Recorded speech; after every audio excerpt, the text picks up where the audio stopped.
आप सभी को जय मसीह की।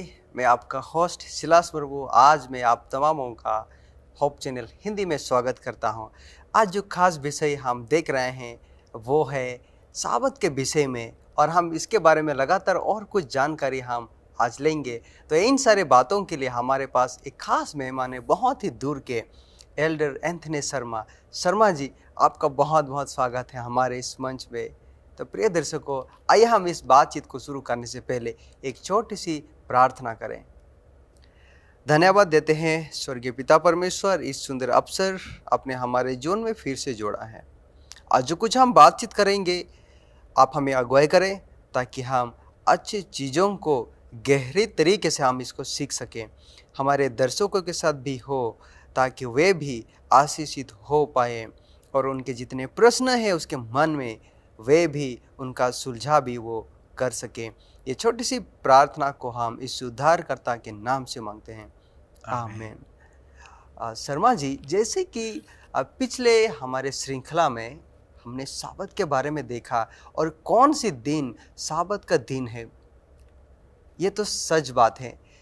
तो मैं आज जो कुछ मेरे मन में है, कुछ सवालें हैं, वो ऐसा मैं करना चाहता हूँ कि जब यीशु मसीह इस संसार में था, उस संसार में जब वो सेवकाई कर रहा था, तो उन्होंने कौन सी दिन को पवित्र माना था? बहुत सुंदर सा सवाल आपने किया। हम लोगों का मसीह जिंदगी का उदाहरण यीशु मसीह है जी। और बाइबल कहते हैं कि हम लोगों का हर एक चीज़ में यीशु मसीह को देखना है। ये एक ऐसा सच्चाई है जिस सच्चाई में भी हम लोगों को यीशु मसीह को देखना है। जी बिल्कुल। कि यीशु जब इस संसार में था तो क्या यीशु मसीह ने भी साबत का पालन किया कि नहीं? जी जी। यीशु मसीह साबत के दिन क्या करते थे? बाइबल कहते हैं बुक ऑफ लूका के पुस्तक में लूक चैप्टर 4 वर्स 16 में, फिर हुआ यानी कि यीशु नाजरत में आया जहां पाला पोसा गया था और अपनी रीति के अनुसार साबत के दिन आराधनालय में जाकर पढ़ने के लिए खड़ा हुआ।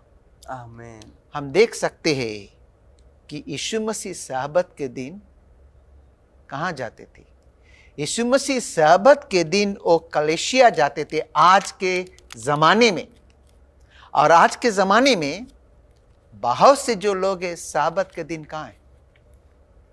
मनोरंजन में। जी बिल्कुल। अपने काम व्यस्त में लोग यीशु के नाम लेते, लोग कहते हैं यीशु पर विश्वास करते, लेकिन देखिए यीशु का रास्ता क्या था। यीशु साबत का दिन कलीसिया जाते थे, लेकिन हम देखिए हम क्या करते। बिल्कुल सही बात है। यीशु एक साबत कीपा था। यीशु साबत पालन करने वाला था। यीशु साबत नहीं तोड़ा।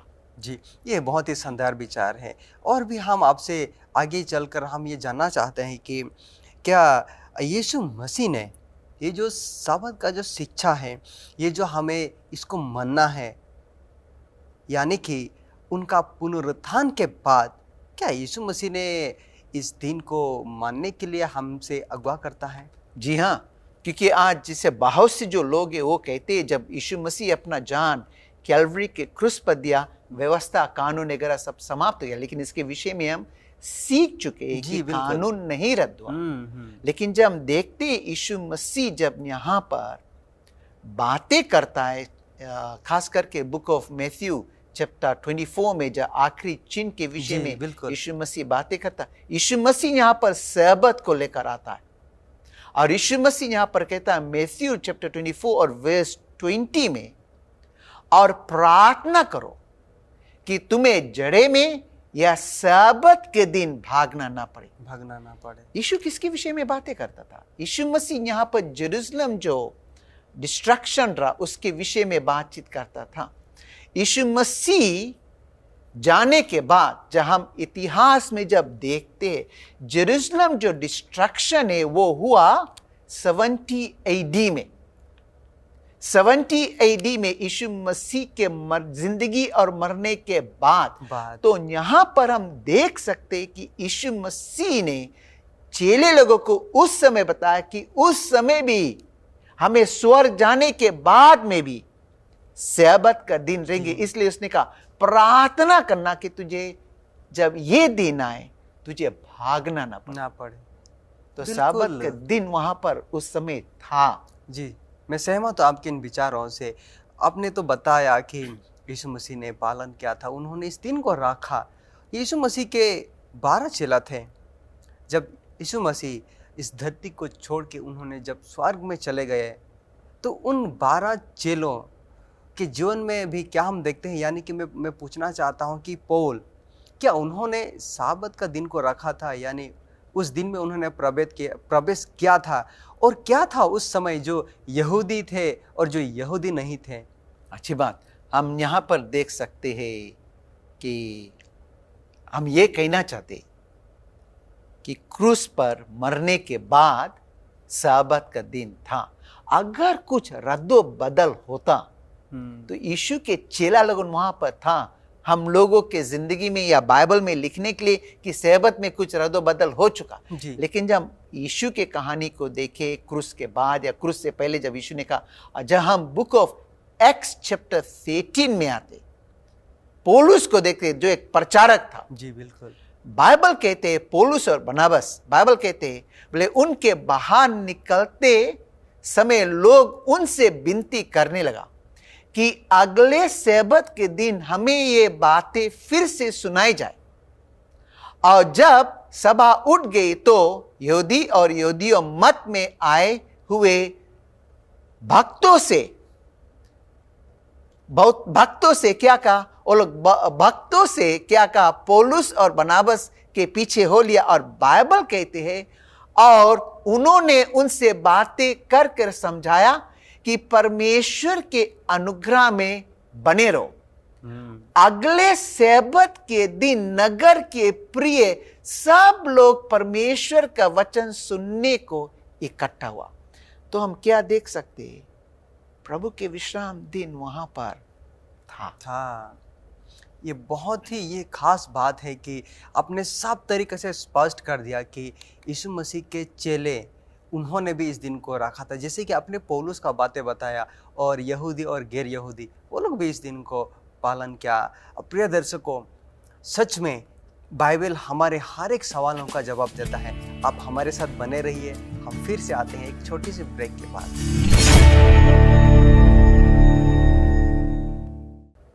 प्रिय दर्शकों, आप तमामों का फिर से स्वागत है। हमारे इस ब्रेक के बाद हम लगातार देख रहे हैं कि साबत के बारे में, और इतना ही काफ़ी है, और कुछ बातें हैं। आज हम अतिथि से और कुछ हम उनसे जानना चाहेंगे।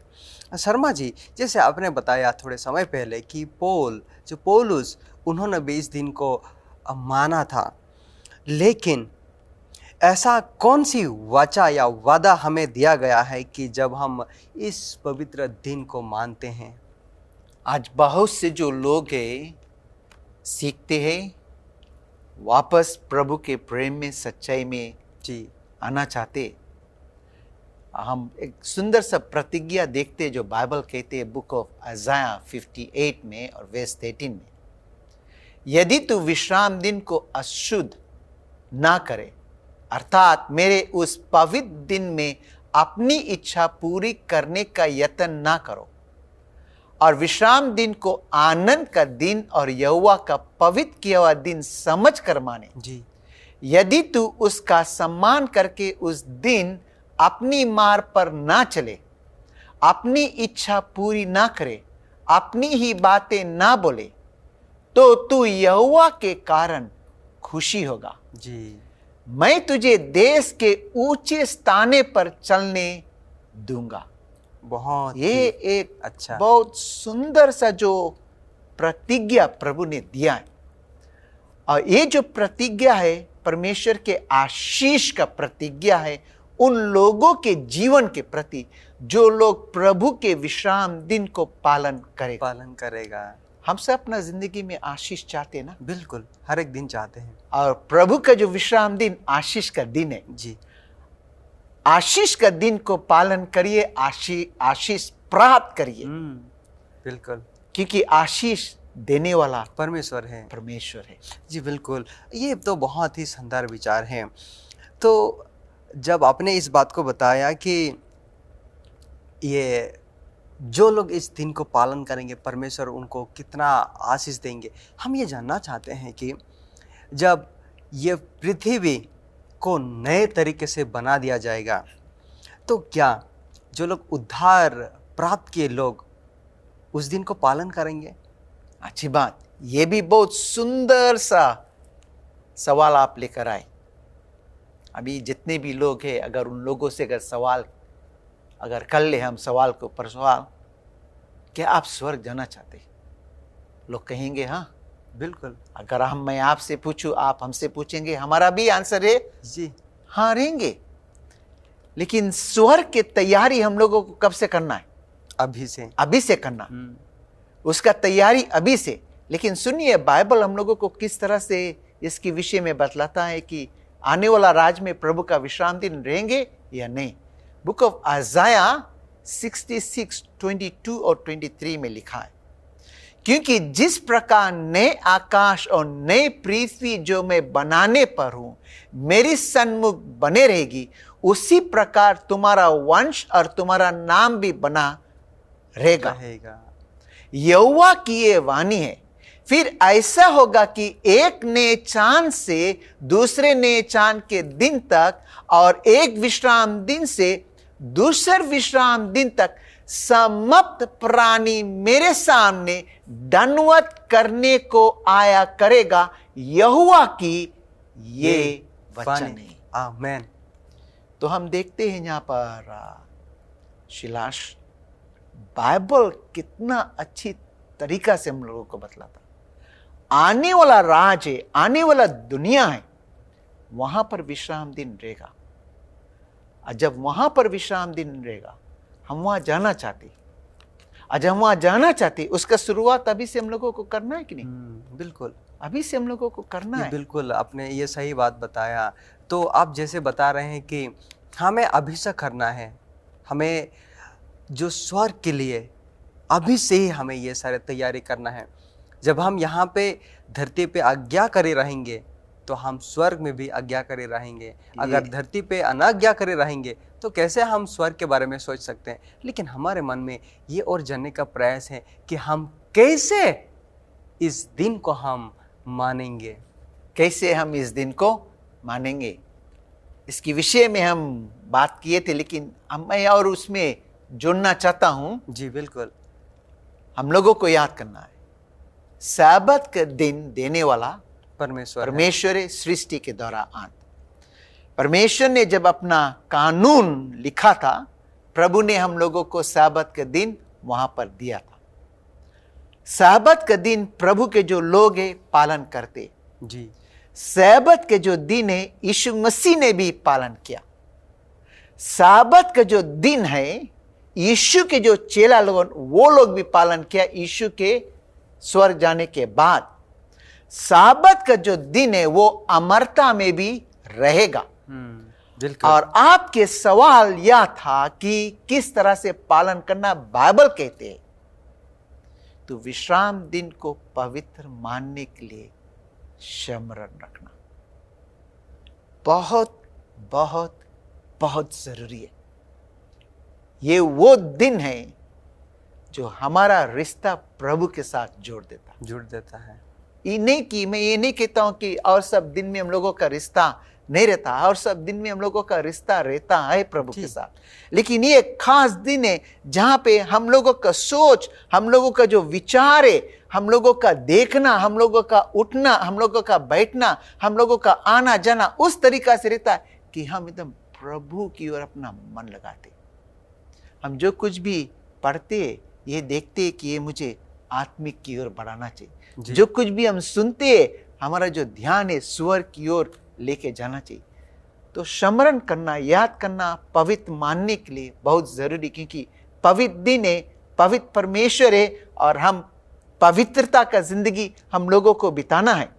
सब्बत का दिन हम लोगों को तैयार करता है जी आने वाला राज में, स्वर्ग में जाकर प्रभु के साथ बिताने के लिए। ये बहुत ही सुंदर विचार है कि ये जो साबत का दिन है, यानी कि शुरू से इसकी स्थापित की गई है आदि में ही, तो परमेश्वर जैसे बदलता नहीं, ये साबत का दिन भी यहाँ पे हम देख रहे हैं कि ये भी कभी नहीं बदलने वाला है। जी, हमें कुछ और कैसे? बिल्कुल, जहाँ हम प्रभु के वचन में कर चले जाए। हम जो लोग हैं, हम लोगों के लिए जो कुछ भी शिक्षा हम सीखते हैं, हम प्रभु के राह पर चलना चाहते हैं, हम लोगों को प्रभु के वचन को देखना। और बाइबल के वचन से अगर हम शुरुआत से अंत लग जाए, उत्पत्ति से प्रकाशित वाक्य तक, हम देखते हैं जो साबत है किसी भी जगह पर टूटा नहीं। जी बिल्कुल। साबत इस दुनिया में जब पहला जो बाढ़ आया, सारे दुनिया को बर्बाद किया, वहां से सृष्टि से वहां तक साबत का दिन था।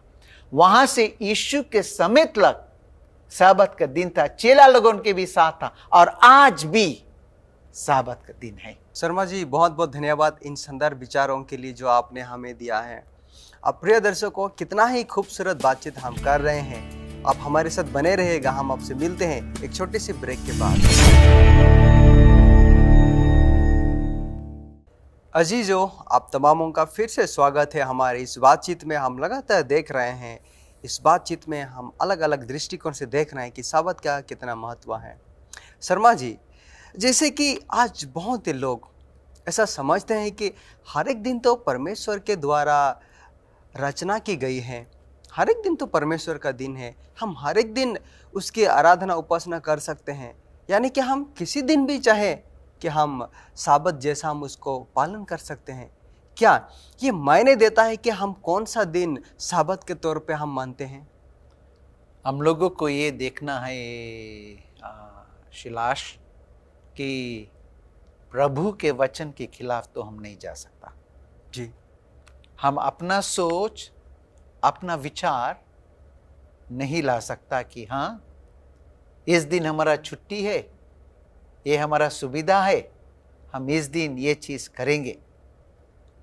जो साबत का जो दिन है, एक ऐसा समय होना चाहिए जहाँ पर हम लोग अपना हर एक काम काज छोड़कर प्रभु के पास आए। जी जी, समय बिताए यीशु के साथ, उसके वचन को पढ़ने के लिए, परिवार के साथ होकर स्तुति आराधना करने के लिए, यीशु के साथ प्रार्थना करने के लिए एक ऐसा समय रहे जहाँ पे हम अपना मन प्रभु की ओर लेके जाएं।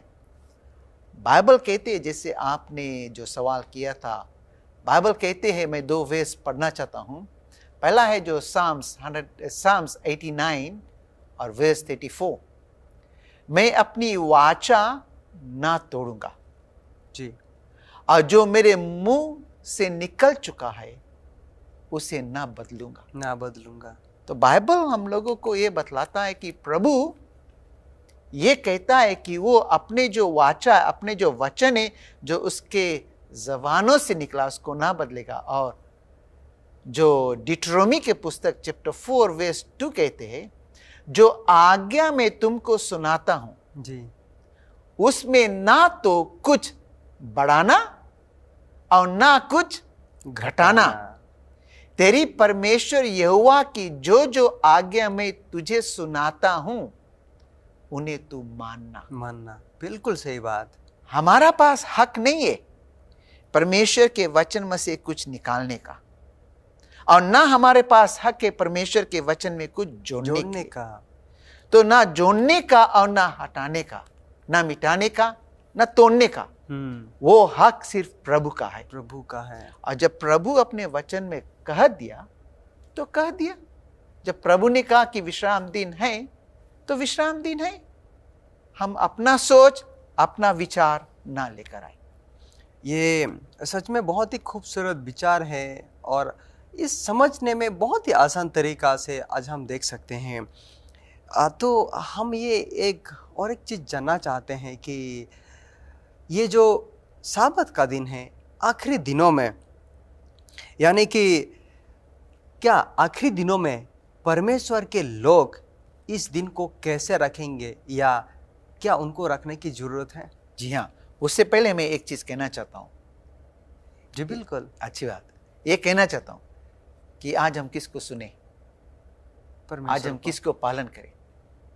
बाइबल कहते हैं बुक ऑफ एक्स चैप्टर 5 और वर्स 29 में कि मनुष्यों की आज्ञा से बढ़कर परमेश्वर की आज्ञा का पालन करना ही हमारा कर्तव्य है। बहुत अच्छी बात। एक बगल प्रभु का आज्ञा है, दूसरे बगल मनुष्य का भी आज्ञा है, मनुष्य का भी है। लेकिन वचन क्या कहते? हम लोगों को परमेश्वर की जो आज्ञा है उसको पालन करना बहुत ही जरूरी है। ये बहुत ही जरूरी। जो प्रश्न आपने किया था कि आखिरी समय में क्या परमेश्वर का जो कलीसिया, क्या प्रभु का कुछ ऐसे लोग रहेंगे जो व्यवस्था, जो कानून है, जो सब्बत उसको पालन करेगा? फिर मैं आपको बाइबल के जो आखिरी पुस्तक है वहां पर लेके जाना चाहता हूं, यानी कि प्रकाशित वाक्य चैप्टर 12 वर्स 17 में लिखा है, और अजगर स्त्री पर क्रोधित हुआ। स्त्री यहां पर सिंबॉलिक लैंग्वेज में इस्तेमाल किया जाता है परमेश्वर का कलीसिया, परमेश्वर का झुंड, प्रभु का वो लोग जो प्रभु के आज्ञा का पालन करते। और अजगर स्त्री पर क्रोधित हुआ और उसकी शेष संतान से जो परमेश्वर की आज्ञा को मानते हैं और यीशु की गवाही देने पर स्थिर है। आमीन। और अजगर किसके साथ जाकर लड़ाई करते? यही कलीसिया, यही शेष संतान से जो परमेश्वर की आज्ञा का पालन करते। तो ये याद दिलाना चाहता हूं, इस आखिरी समय में आज भी प्रभु के लोग हैं जो प्रभु के आज्ञा का पालन करता है। और जब मैं कहता हूं आज्ञा, आज भी प्रभु के जो लोग हैं प्रभु के विश्राम दिन को पालन करता है। और हम सबको अपना जिंदगी में चुनना है। जी बिल्कुल, ये जो आप बता रहे हैं कि हमें सच में ये एहसास दिलाता है कि अब परमेश्वर के जो आज्ञा है, यानी कि कोई भी किसी भी प्रकार के हालात क्यों ना हो, हमें इसको हमेशा याद रखना चाहिए। आपके इन शानदार विचारों के लिए परमेश्वर के धन्यवाद हो कि आप, हमारे पास कितने और भी सवाल थे जो आपने ऑलरेडी हमें मदद किया। अगर आप ना होते तो शायद हमको जानने के लिए थोड़ा कठिन होता है। इसीलिए परमेश्वर आपको बहुत याद के आशीष दे। मैं चाहता हूँ कि ये सभा को हम अंत करेंगे, आप हमें प्रार्थना में अगुवाई करें। प्रभु, हम धन्यवाद देते हैं आपके सत्य वचन के लिए। तेरा वचन सत्य है और जो सच्चाई तूने हम लोगों को अपने वचन में से सिखाया तेरे विश्राम दिन के प्रति, तू हम सबको शक्ति दे प्रभु कि हम उस वचन को पालन करें और किसी भी इंसान के आज्ञा का पालन ना करें, लेकिन तेरा जो आज्ञा है प्रभु उसी के अनुसार चले, ताकि हम सब तेरे साथ होकर विश्राम दिन का जो मज़ा है आज इस संसार में लेने पाए। प्रार्थना यीशु मसीह के नाम से, आमीन। प्रिय दर्शकों, आज हमने साफ तरीके से देखा कि साबत का दिन जो हमें शुरू से लेके, यानी कि सृष्टि से लेके नए सृष्टि, नए पृथ्वी, नए यरूशलेम तक ये इसका जारी रहेगा। तो आप भी इसके साथ बने रहिएगा, यानी कि इस बातों को आप अपने मन में रखें। और कितना ही आज हम आशीषित हो पाए हैं इन सारे विचारों से। अगर आपके मन में अगर कुछ ऐसा भी सवाल छूट गए हैं, आपने समझ नहीं पाया, तो कमेंट सेक्शन में जाके हमें लिखना मत भूलेगा और हम आपके सवालों का जवाब देने के लिए हम तत्पर मौजूद हैं। और हाँ, अगर आप पहली बार हमारे इस संदेश को देख रहे हैं तो हमारे होप चैनल हिंदी को सब्सक्राइब करना ना भूलिएगा। और हाँ, इतना ही नहीं, आपके जो मित्र हैं, जो दूर के हैं, नज़दीक के हैं, सब लोगों तक इसको पहुंचाने में हमें मदद कीजिएगा। परमेश्वर आपको बहुत आयत की आशीष दे और आप सबों का दिन शुभ हो।